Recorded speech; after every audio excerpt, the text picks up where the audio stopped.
On this week's show, we're going to catch up on a couple of weeks worth of stuff that's sold on eBay, Etsy, and Mercari, and I've got a wee bit of reselling news.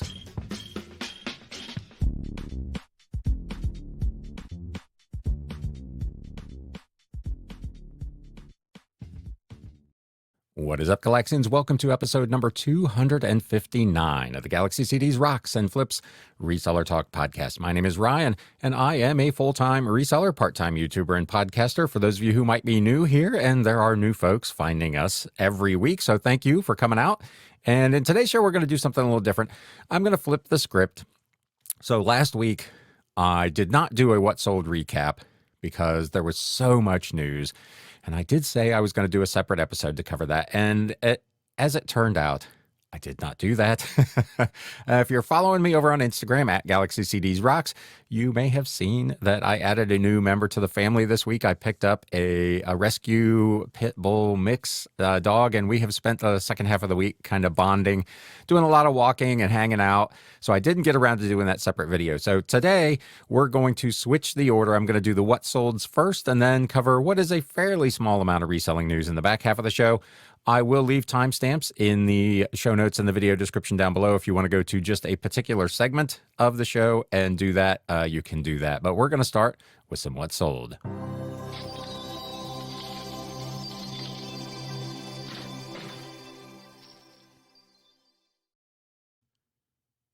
Oops. I forgot to switch. I'm a pro, folks. I'm an absolute pro. Anyway, we're going to get into this. I watched a video this morning before I came down here. Another reseller talking about selling books on eBay being dumb. And I'm not going to call the person out. I know some of you who watch my channel probably watched that too. And he did make some good points. I've talked about it before. I get comments and I get questions pretty regularly about these super low value books. How are people selling books profitably for $3 and $4 free shipping? And I don't think they are. I don't think there's any money in that game. And that is not the game that I am in. And it's not the game that that person was in either. And he was making some good suggestions on kind of managing your inventory to have certain dollar amounts. His was a little bit higher than mine was. He said anything less than $12 probably didn't make sense.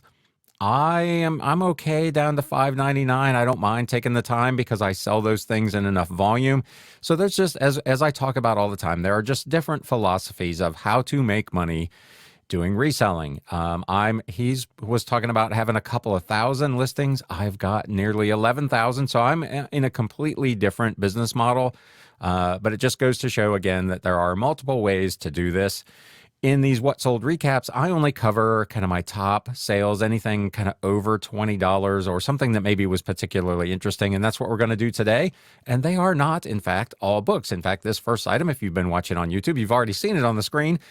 Kites Above Mercury, a CD from Black Dog Records from 1997. This was from Dayton, Ohio. It's a local band, very hard to find. A lot of these local independent artist CDs, probably a lot of people wouldn't mess with. This was part of the big lot of 8,300 odd CDs that I bought from a record store that was trying to close out of CDs. So I'm into this for 4 whole cents. I've had it listed for quite a while. It was on sale for $24.49, and that's what somebody bought it for. I think it was originally listed for about $30 or $35 because it was fairly unusual, but that's where we're at. This thing sold for $22.04 plus shipping and tax. The order total was $28.21. I paid $4.20 in regular fees and $1.97 in promoted listings general fees, which I'm back down to 7%. I talked about a few weeks ago. I had bumped it temporarily to 8. I'm back down to $7.97. Shipping cost was $3.84. This was cheaper to ship by Ground Advantage than by Media Mail. Plus you get insurance, plus the customer ideally will probably get it at least a day or two quicker. So it just made sense to do and save a little bit of money. Again, my cost of goods sold, just 4 cents. Total cost $11.59. This $22.04 item netted me $16.62. Next up, an old book. This was something I had picked up at an estate sale for $1 whole. White Man Ruins Him by Dennis W. Harsey and Brian R. Kroon. This was a first printing ex-library edition hardcover with its dust jacket from back in 1993. This is an item, again, that I've had for quite a while. It was on sale as well for $22.39 plus shipping. This purchaser lives in an area where they don't charge sales tax, so good for them. My fees, $4.04, no promoted fees. Shipping was $4.63. Again, my cost of goods sold was $1, so $22.39 turned into a net profit to me of $17.35. This was a book I picked up from a big lot of books, and if you've been following along here for any length of time, you know I'm all about the lots. I like picking up big quantities of books for relatively low amounts of money. This was part of probably a lot of 20 or 25 kind of pulp, adult, erotica that I picked up at an estate sale. The net cost ended up being 50 cents a piece. This is from 1971, a first printing from Pocket Books. The Trembling of a Leaf by John Colleton. This sold over on Etsy. I am again running 10% off this month, so this was listed for $24.99 and sold for $22.49 plus shipping and tax. Fees were just $2.90, no ad fee. Shipping was $4.38. So again, Ground Advantage ended up being a little bit cheaper than Media Mail on this particular item. Again, the cost of goods sold of 50 cents. $22.49 item sold for profited me rather, $19.34. Back over to eBay. This is one I had just picked up at an estate sale. It's on there. I didn't put it in. It shows as $0. Oh, that's correct. Yeah, no, this was part of the big free pickup. I get so many books I have a hard time sometimes keeping them straight. Yeah, this was part of, I talked about a few weeks ago. I did a big post-estate sale pickup of a bunch of free books. It ended up being close to 300 books that I don't have any money in. This is the Spirit-Filled Life Student Bible, Growing in the Power of the Word. This is a 2009 paperback printing of this book.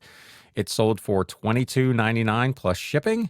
My fees were $4.55. Shipping cost was $5.38. Again, cost of goods sold is $0. This was a free pickup, so a $22.99 sale netted me $18.44. Back over to Etsy, Seed of the Soil by Gladys Shade. First edition hardcover in its dust jacket, published by Vantage Press. This is a book from 1971, published about welfare reform. Interestingly, this book was, this sold on Etsy, and the buyer reached out to me and asked how I had gotten this book. This was part of an estate buyout. I'm into this book for $1. And she explained to me that the person who wrote this Gladys Shade, was her grandmother, and that the introductory foreword and the dedication of the book was to her granddaughters, and that's why she wanted this book, and she was curious how I had come by it. I don't know anything about the people whose estate I happened to be at that day. I don't know if it was her grandmother. I assume it was not. It must have been someone else. But anyway, she was interested in this book. She got it she made me an offer ultimately of $24, which I went ahead and accepted, plus shipping. Fees were $3.09. Shipping was $4.63. Again, my cost of goods sold was a whole dollar. So this $24 sale netted me $20.66, and it went to a very good home. So if you caught the live on Wednesday, you'll know that I was kind of complaining about Mercari and that there just hadn't been anything going on Mercari. And suddenly, without warning, we had some activity over there finally. So thank goodness for that. This is an old science fiction book, Isaac Asimov, A Whiff of Death, published by Walker & Company back in 1958. Ex-library copy, hardcover with its dust jacket. This was part of that big 15,000 book lot that I did a couple of summers ago. So my cost of goods sold on this was less than a nickel. 4 cents is what I've got it for. This sold for $25, free shipping, as you may recall. Or if you're new here, I'm going to tell you, I do free shipping on Mercari because I do ship on my own, because I use Pirate Ship for all of my shipping. So I just add my estimated shipping costs into the cost of the item here. So Mercari is the only place I do free shipping. This sold for $25, free shipping. Shipping cost was just $4.63. Again, my cost of goods sold, 4 cents. No fees because Mercari is fee-free to sellers. So this $25 sale netted me $20.33. Back over to Etsy. Pretty strong couple of weeks over on Etsy. Window to the Past, Part 2 by Melody Bragg. It's a 1991 illustrated trade paperback, probably an 8 by 11, pretty good size book about West Virginia and the coal mining industry there. She obviously published 2 volumes of this. I only got, I think, part 2 in the lot that I bought. This was part of another big estate buyout. I had it listed for $24.99. This one was actually purchased in between the time of my July sale ending and my August sale beginning. So this sold for full price, $24.99 plus shipping. I paid $3.12 in fees. My cost of goods sold was just 79 cents. Shipping was $4.38. So again, another one that it was cheaper to ship by Ground Advantage than Media Mail. If you're not checking those rates, you want to do that because there is definitely savings to be had with the updates that took place back in July. $24.99 sale that netted me $21.33. Back over to eBay. I talk about the religious books all the time. These study Bibles can be really, really strong. This is a MacArthur Study Bible, New American Standard Bible, updated edition. The number on the Bible, I always reference this. If there's a number down at the bottom of the spine, it makes it very easy to search for comps. This was NA 676BG. I picked this up at an estate sale for $2 whole. It sold for full price on eBay, $27.99 plus shipping. I paid $5.38 in fees, $2.96 in promotional fees. Shipping was $6.88. Cost of goods sold again, $2. $27.99 sale netted me $17.65. You can see where sometimes on eBay in particular, you can get into a lot of fees. It can eat you up a little bit. So the last sale we had over on Etsy was $25 that netted $21. Here's one that's $28 that only netted just under $18 because of the promotional fees.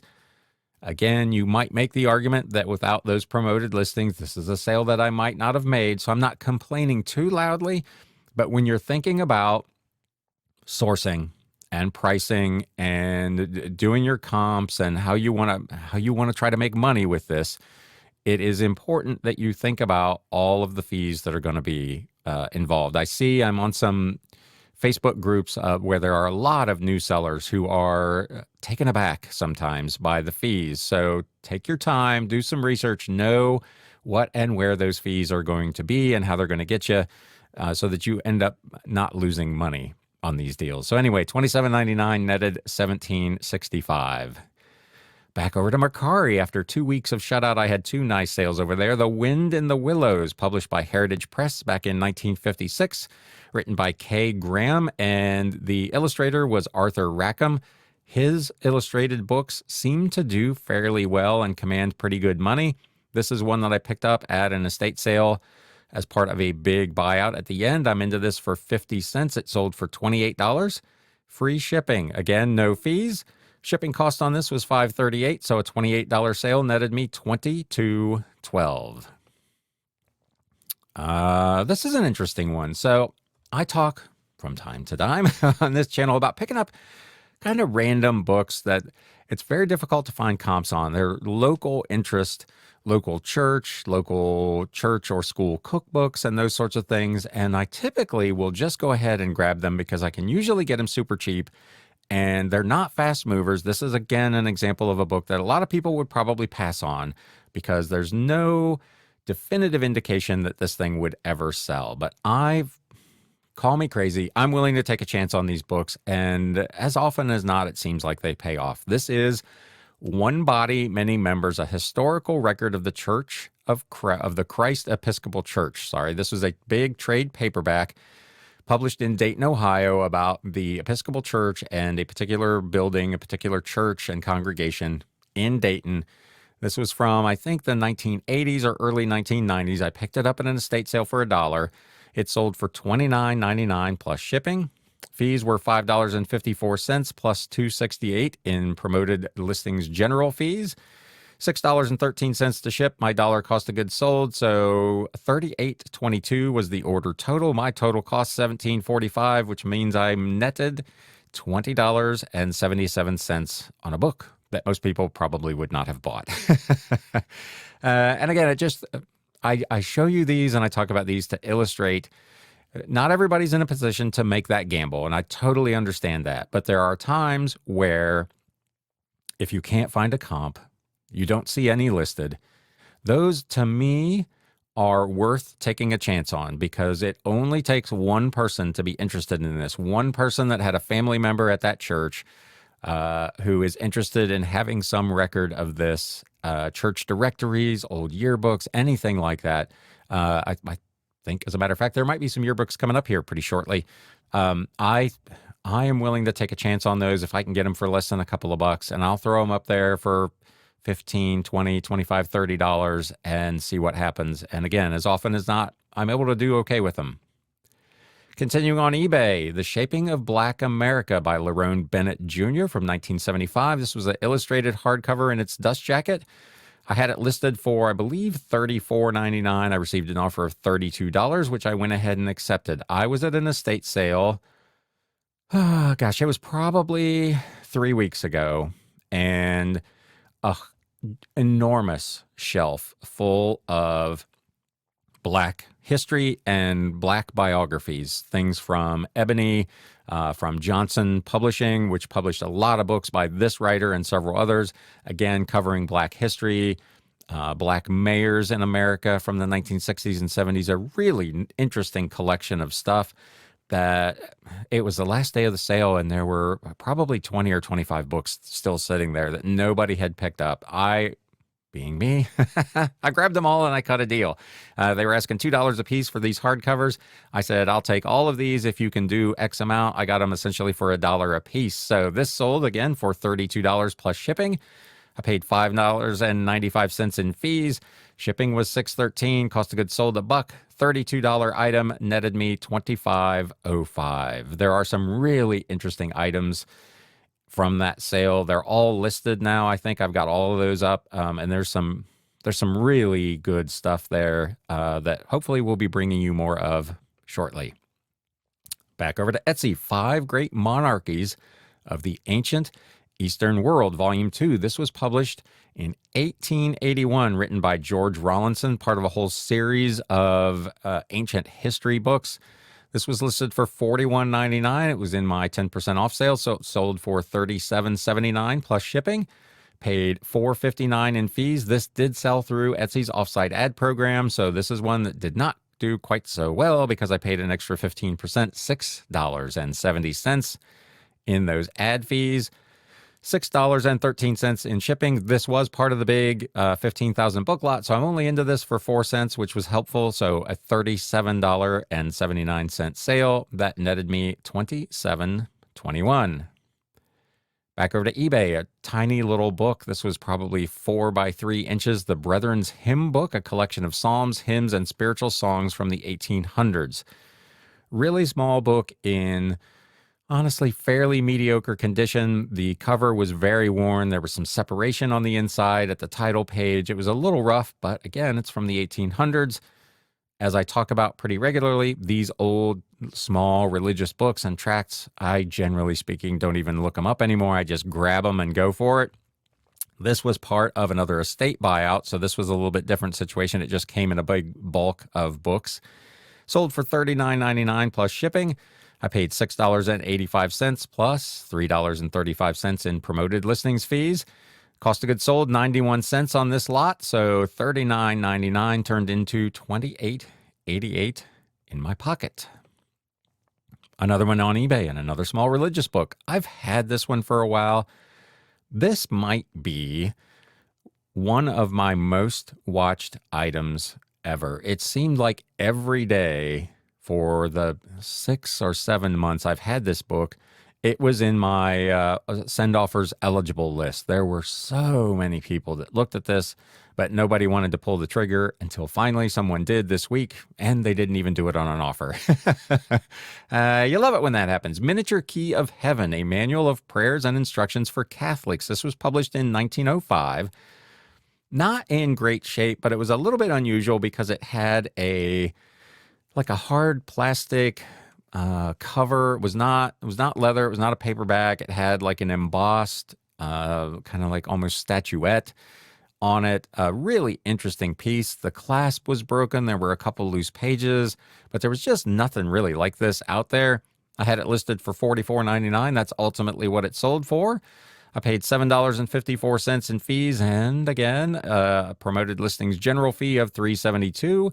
My cost of goods sold was just $1, so a $44.99 sale netted me $32.93. The yearbooks, back over to eBay, and a couple of yearbooks. Again, if I can pick these up for a couple of bucks or less, I generally go ahead and grab them. Again, not fast movers, not something that everybody has the desire or interest or the physical space to be able to store as a long tail item, but I feel like they're worth doing. This was, someone had purchased, you may remember, it was a couple of weeks ago, I had a Fairmont West yearbook that sold, and this same person then came back and bought the other two that I had from the same school. These are from 1977 and 1976. They both sold on offers. They were listed for $24.99 a piece. They made me offers on both of them. They sold ultimately for $46.23 total plus shipping. They paid $10.61 in shipping.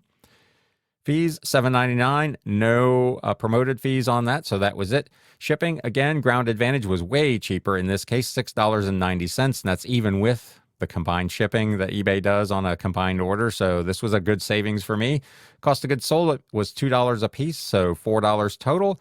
$46.23 netted $37.95.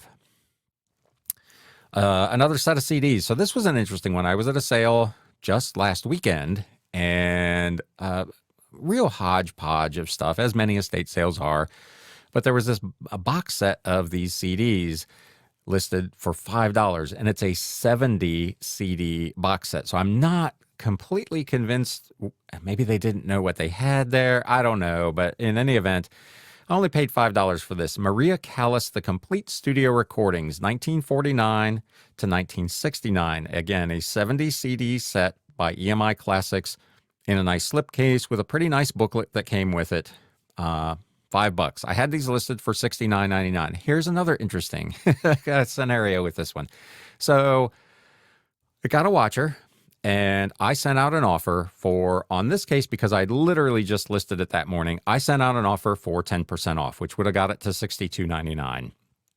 And almost immediately, I received an incoming offer of $65. And my initial reaction was, the timing of that is just so weird. This almost has to be the same person. Why are they sending me an offer for more than what I sent them? And what I think happened is we did these almost simultaneously, because I looked at my offer and it did go to the exact same person, and it was shown as ended. So my only guess is, and if you know how this works, you can let me know in the comments down below.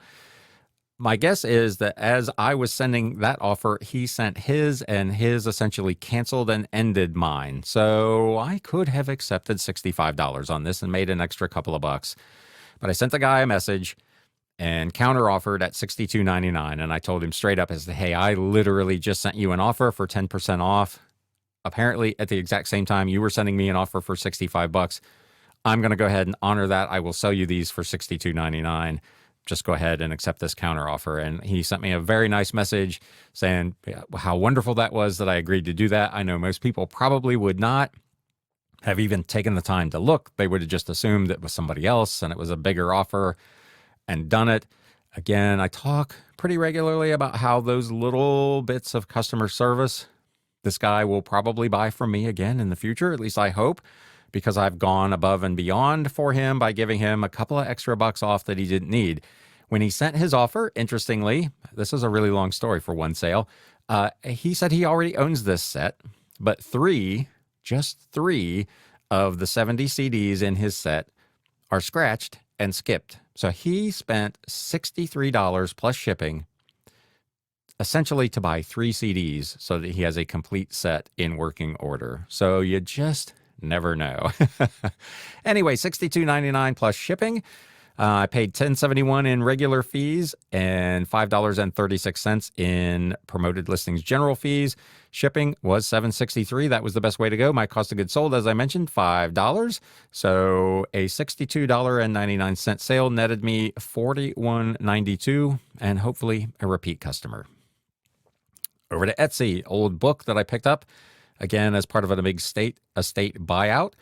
507 Mechanical Movements by Henry T. Brown. Interestingly, this is published in 1884, but it is a 14th edition. So this is a book that had been published multiple times, even by the late 1800s. If you see one of these, I would recommend picking it up because it has really, really good value. I had it listed for $89.99. It sold as part of my 10% off sale, $80.99 plus shipping. I paid $8.53 in fees.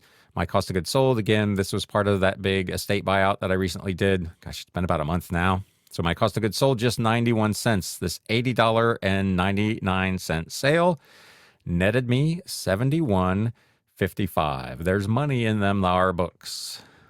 Back over to eBay and another old book from that same sale. That sale has been fantastic. Another kind of side story. I was on a community post over on eBay where there were multiple booksellers complaining about books not selling, that just books are dead. There's no money in books. Going back to the intro to this segment where there was the YouTube video that said selling books on eBay is dumb. And here again is proof that if you get the right stuff and you do the right things, there is still terrific opportunity and money in books. To be fair, I checked out several of the stores of people complaining about book sales not being strong. Some of these stores had as few as a couple hundred listings. And I guess I don't know what your expectations are for sales if you have, in this category at least, if you have that few listings. As I've said on numerous occasions, I feel like books, to a certain extent, is a numbers game. It's a long tail, long play item. And having that one random book at the time that one person happens to be looking for it is, for me, kind of the key to long-term consistent sales. I see people all the time. They've gone 2 days, 3 days, 5 days a week without selling a single thing. And I don't have that problem because I've got so much inventory. And again, to be fair, not everybody has the ability to do that. You don't have enough room. You don't have enough money, whatever. I totally understand.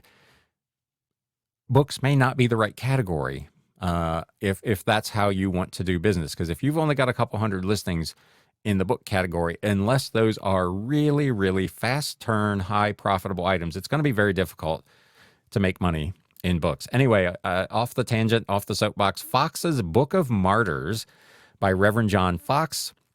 This was published in 1837. It's 2 volumes in 1 edition, leather. If you're watching on YouTube, you can see that I took a picture of the title page and the frontispiece on this because the cover was incredibly rough. Leather, hardcover, all but falling apart, was in really bad shape. But again, a very unusual piece from the early 1800s, part of that big estate sale. So my cost of goods sold, just 91 cents. This thing sold for $124.99 plus shipping. I paid $19.43 in fees plus $9.90 in promoted listings general fees. I did go ahead and insure this book, so my shipping was a little bit higher than what the customer paid, $7.73.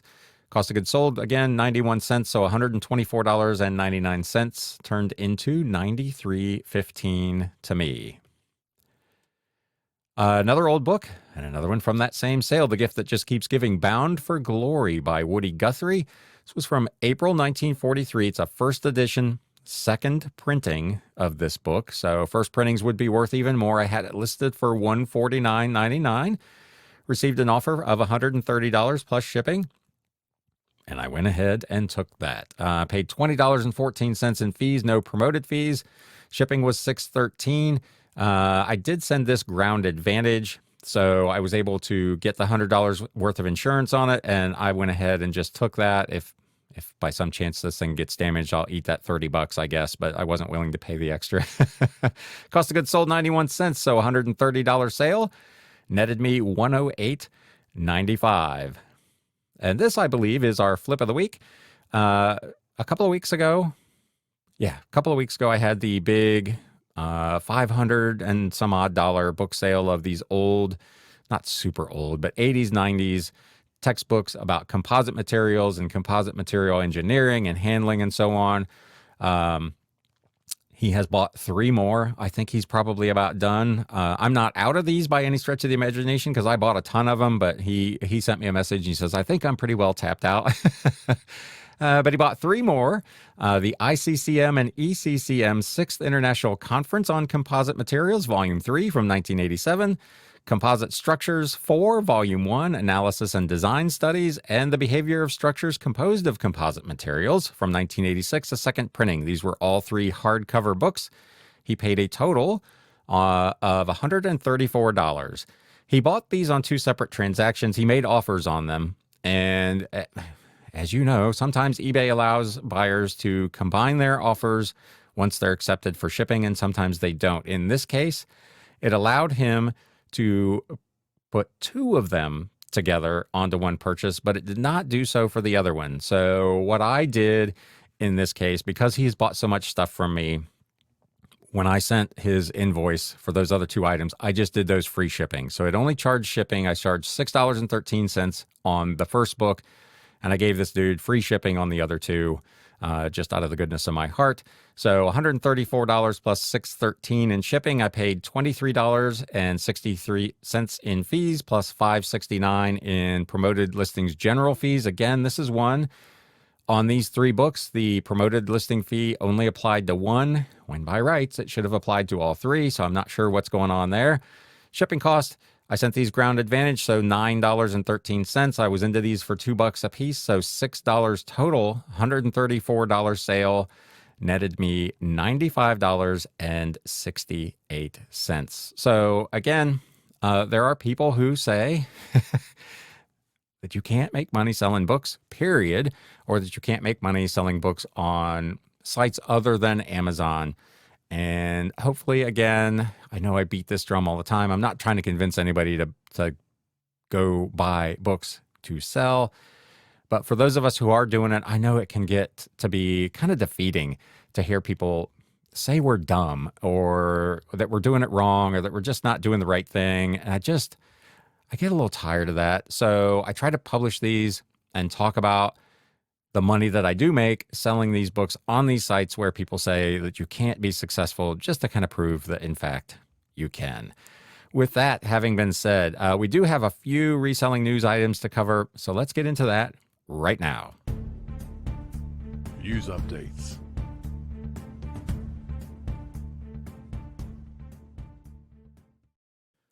Speaking of Amazon, this article appeared over on E-commerce Bytes, and as always, I will link to these in the show notes and the video description below. Amazon to hike fulfillment fees during the 2024 holiday peak. This is something they do pretty much every year, and every year people are surprised and disappointed. Amazon will raise FBA fulfillment fees during the 2024 peak holiday shopping season starting in mid-October. In Thursday's announcement, the company told sellers its seasonal fee was similar to those charged by other major carriers and would cover increased fulfillment and transportation operating costs during the busy holiday shopping season.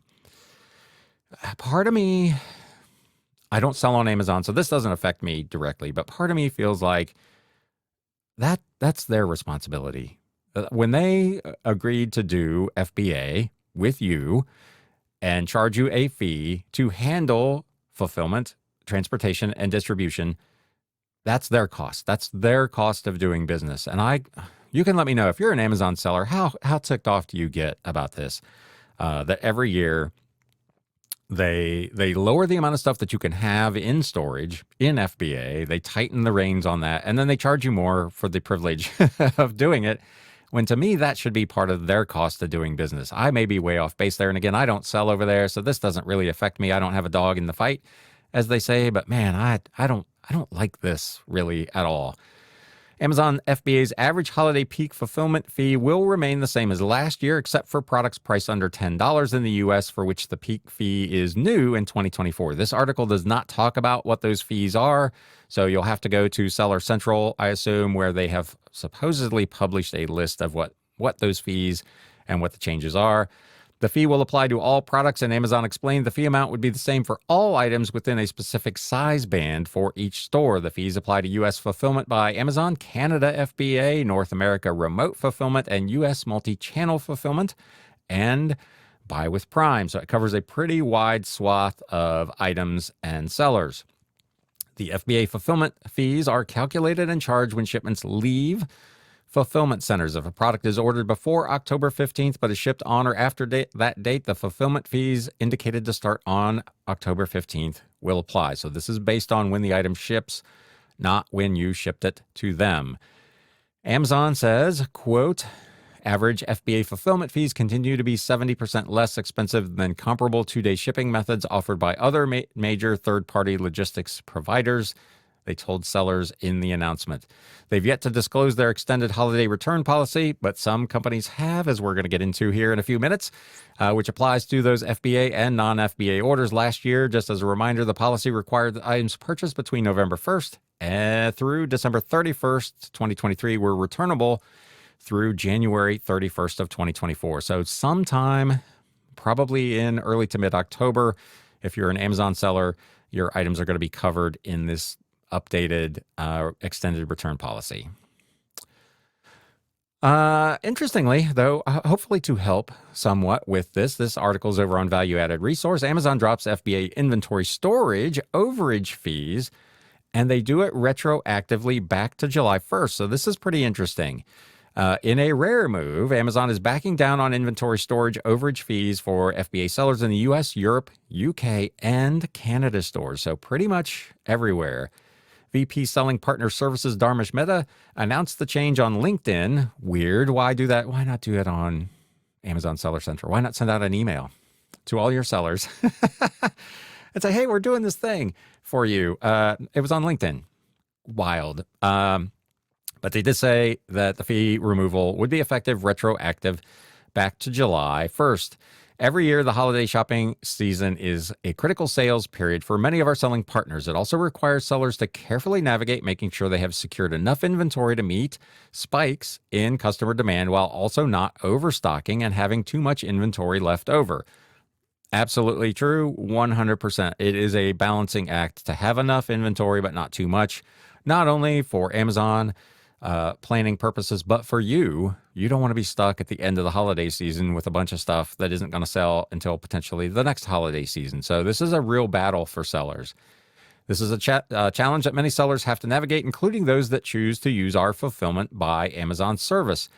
Amazon provides a number of tools and recommendations to help sellers achieve and maintain healthy inventory levels, including through the holiday peak. At the same time, we're also looking for ways to simplify this experience for sellers so they have fewer things to have to analyze and worry about. So I'm excited that the team just announced that retroactively, as of July 1st, Amazon is eliminating overage fees for Fulfillment by Amazon inventory storage in the U.S. This was a fee that was announced, I want to say back in the spring, that sellers were really justifiably up in arms about. And it was one more fee. You get charged if you don't have enough days on hand. You get charged if you have too much stuff. It's like Amazon is, and again, as I always say, their responsibility is to their shareholders and to maximize profit. So they're going to charge fees wherever they think they can. But this one caught people really off guard. The fee removal was in part due to Amazon's more effective capacity management features, and we're glad to be able to eliminate these fees and allow sellers to not worry about them as we head into peak.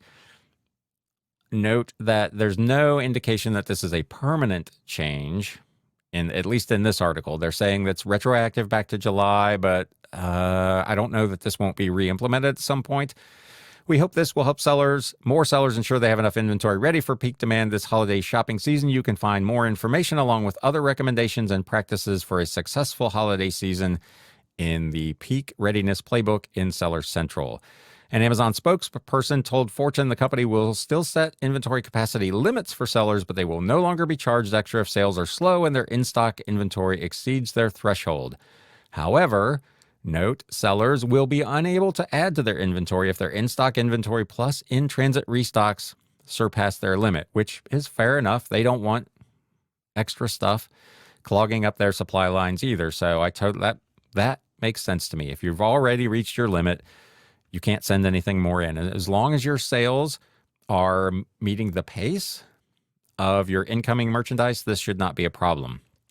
The responses on the post were mostly positive, though some sellers, as usual, took the opportunity to advocate for reduction or elimination of other fees or changes in policies to be more seller-friendly. One said, but you restricted capacity limits by upwards of 60%, forcing us to send in stock earlier, yet still incur Q4 storage fees. Another one said, while this is a step in the right direction, no doubt the increased Q4 storage fees are the silent profit killer that have changed the game in Q4. I understand the reasoning, and they serve an important purpose, but I would suggest a less steep storage fee increase as opposed to the current one. Yet another seller said, can we please remove the inventory placement fee and the seasonally increased FBA fulfillment fees next? So again, as I said earlier in this segment, a fee for this, a fee for that, a fee for you, a fee for me. Gets to be quite a bit over at Amazon. It's one of the reasons I don't sell there. It's just too hard to keep track of. It cuts into margin in too many ways. It's not for me. Every business person, again, gets to choose how and where they want to do business, but that is the kind of stuff that has kept me off of Amazon. Moving over to eBay, sellers miss multi-level discounts in apparent sales event overhaul. So this is not something I had ever used.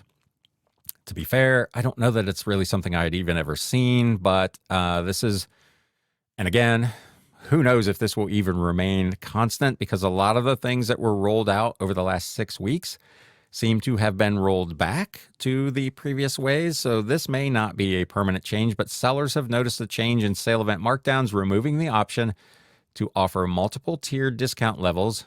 And of course, they are not happy. The old sale event option allowed sellers to create up to 10 levels of discount within a single event. If you watched the video I did, the live I did, I don't know, it was probably 2-3 months ago, about how I do my monthly clearance sales, I actually set up different events for each tier of product based on how long it's been in my inventory. So I wasn't using this particular method to do multiple levels within one event. I'm actually creating separate events for each level that I want to discount. So this was a little bit different process than what I was doing and what I showed in that video. But if you're watching on YouTube, you can probably kind of see on this screen where there are multiple tiers and the ability to add yet another level. But that seems to have changed sometime this week with the sale event option now only allowing a single % or dollar amount of each item included in the discount campaign. And you can see this here. There's just a single drop down with either percentage or dollar off. Again, I didn't use it that way. I don't recall ever having seen it. This is the screen that I feel like I've been seeing for quite some time. The issue, of course, is that this change was not announced. The lack of transparency, the lack of communication that I talk about with eBay. Again, love you, eBay. I really do. I mean it. It's how I make 80% of my income. I could not do what I'm doing. None of us could without eBay, but man, a little more communication would go a long, long way. As usual, they say with these types of unannounced changes, it's not entirely clear if this is a test, a glitch, or an intentional change, but either way, sellers voiced their strong opinions about it in the eBay community. One seller said this multi-level discount sale event, one discount sale event that contains multiple percentages off has been scrapped by eBay as another quote-unquote improvement and without notice to sellers. This helpful feature from the Seller Hub has made consolidating discounts and markdowns easy for those who want to provide different levels of discounts for their items instead of making separate sale events for each percentage. When creating a sale event, they said there was an option to add another discount level up to 10 levels. Using this feature made it easy for those who have groups of items they want to put in a single sale event, but want to discount certain items at one percentage and others at another. So they say this is no longer the case. After hours of research, phone calls, and chats, it's apparent that eBay will no longer provide this feature. Along with failing to announce the removal of this feature, none of their representatives even knew it was gone until it was brought to their attention, nor could they give a reason why it was removed. So there you go. Let me know in the comments below. Is this something that you use? Did you notice this change?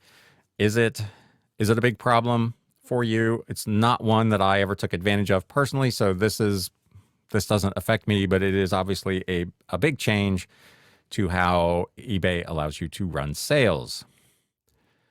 Poshmark is doing something interesting, and this is a lot of sites have tried different ways to get more sellers on their site and existing sellers to list more stuff. Mercari and Depop have recently gone about it from the standpoint of reducing or eliminating seller fees. Depop eliminated the sales fees but left the transaction fee with the seller. Mercari eliminated the seller fees altogether. Poshmark is trying a little bit different approach. This article calls it gamifying the listing process with a new listing streaks reward program. Poshmark looks to gamify listing process, hoping to get more items on the site by offering rewards to sellers for maintaining what they call listing streaks. The posting over on Poshmark says, introducing listing streaks, a new feature designed to celebrate listing. Celebrate listing. It is, you can let me know what you think. I would say that the process of listing is resellers' least favorite thing. It's the least favorite part of reselling. Obviously, it is a must-do in order to be successful here, but it is the one that sellers despise the most. It is the most tedious, time-consuming, boring thing we probably do. So trying to celebrate it might be a bit of a stretch, but kudos to Poshmark for at least trying something here. Listing items regularly is one key to success on Poshmark, like I just said, and every other site. In fact, sellers who list weekly, they say, are twice as likely to make a sale.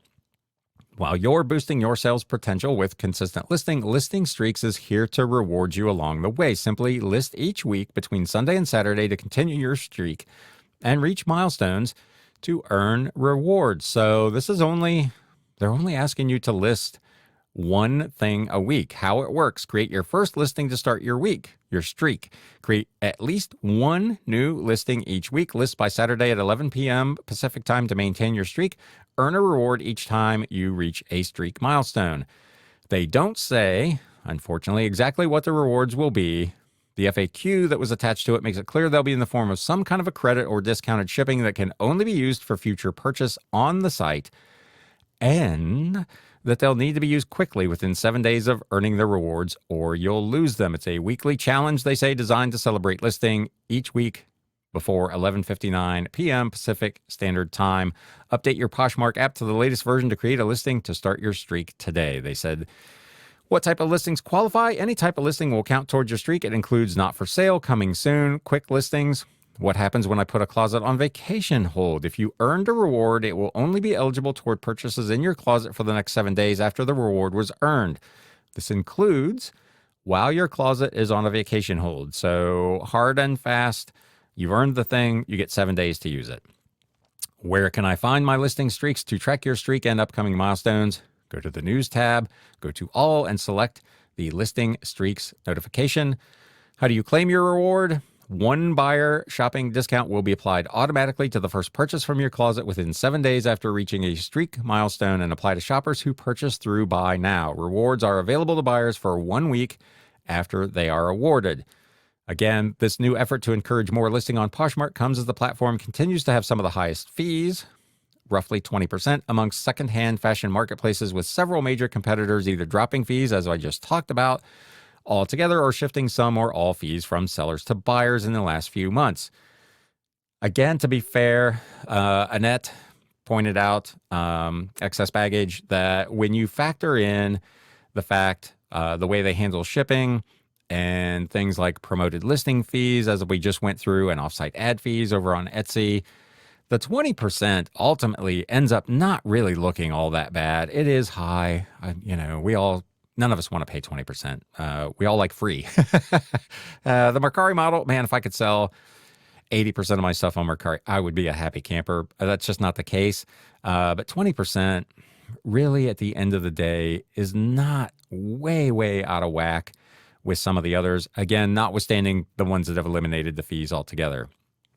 They said, while Poshmark shut down their UK operations last year, all eyes are still undoubtedly on eBay's recent decision to go permanently fee-free on pre-loved clothing from, importantly, just private sellers over in the UK, and speculation that that may eventually be expanded to the US and other markets. And then this article goes on to continue to kind of talk about the things that I've already discussed, the fee changes on Depop and Mercari and so on. So as always, there'll be a link to these in the show notes in the video description below if you want to go read all of the details. And I know some of you get all of your reselling news from me, and I appreciate that very much. But definitely add value-added resource to your bookmarks. The amount of information that she produces is just remarkable. So thank you to Liz for all of that. Last bit of news. This one actually is on e-commerce bites. Extended holiday returns begin on October 1st for Walmart. Walmart announced its extended holiday returns policy. As we pointed out a couple of segments ago, Amazon has yet to do so. Walmart policy requires that all items purchased in-store or online from October 1st through December 31st will be returnable until January 31st of 2025. Pretty standard stuff. Probably a little earlier than most of us would like. Man, you buy something in October and you essentially get 4 months to use, wear, operate, play with, whatever the item, and then, I want to return it. That is a long time. I get it. It's the holidays, it's gift giving and yada, yada. But man, that is for an independent seller, that could be a big problem. Walmart's extended holiday return guarantee applies to all orders except for Apple Care, Walmart protection plans, wireless phones, precious metals, major appliances, and some select luxury and holiday items. As we pointed out earlier, sellers will be anxiously awaiting Amazon's return dates. Last year, it shortened the holiday returns to pre-pandemic levels, although it did wait until October 17th to inform sellers of that. For 3 consecutive years, this article points out, Amazon had required sellers to comply with an extremely generous policy that let buyers return items purchased in October until the end of January, which again, as I just said, gave them 4 months to hold on to those items. In 2023, it did revert back to November 1st. So we'll see if they split the difference here and go mid-October. They have not announced anything yet. As previously noted, sellers find October 1st burdensome as some buyers return Halloween holiday items that they've used all season. Like I just said, you get 4 months. You order yourself some Halloween stuff, put it up, take it down, send it back at your leisure. You've still got 3 months after Halloween to send the stuff back if you decide you don't like it, or that you just wanted to rent it for this year and you'll do the same again next year. Not to be too cynical on our buyers, but there you go. Others note that certain goods are not popular gift items, so should not have to conform to marketplace extended holiday return policies. That one's a little bit tougher for me. How do you determine, who gets to determine what may or may not actually be a gift item? I don't know necessarily that one really works for me. I think if you're going to do it, it should apply kind of like Walmart has done to almost everything other than certain items that have manufacturer's warranties on them that are covered by the manufacturers. You can let me know what you think of that or any of this. I always appreciate your comments. And I appreciate you for taking some time out of your day to spend here with me. I hope you got something out of this. Again, sorry if I ranted too much earlier about the book sales thing, but I constantly see these videos and listen to these podcasts about how selling books, selling certain type of books, selling books on certain platforms just is dumb or doesn't work, or you're crazy for doing it. And there are just so many of us out here are just chugging along, making a really nice living, doing exactly what other people think is silly. And I just like to remind people that that is not necessarily the case. So if you got something from that, do me a favor, if you would, if you're watching on YouTube, and hit that thumbs up button. I always appreciate it. Feel free to share this with any of your like-minded reselling friends as well. And if you're not currently a subscriber to the YouTube channel or a follower of the podcast, please do that as well. If you happen to be listening on Spotify, do note that they recently introduced, now I don't know that's rolled out to all listeners yet, but they have also added a comment section on Spotify. So if you are a Spotify listener and would like to comment on this episode, you can do that now as well. Very cool. So again, as always, thank you so much for taking a little bit of time out of your day to share with me. And now, my friends, it's time to sell. Thanks, guys. You have been listening to the Galaxy CDs Rocks and Flips Reseller Talk podcast. Thank you so much for tuning in, and we will catch you again next time.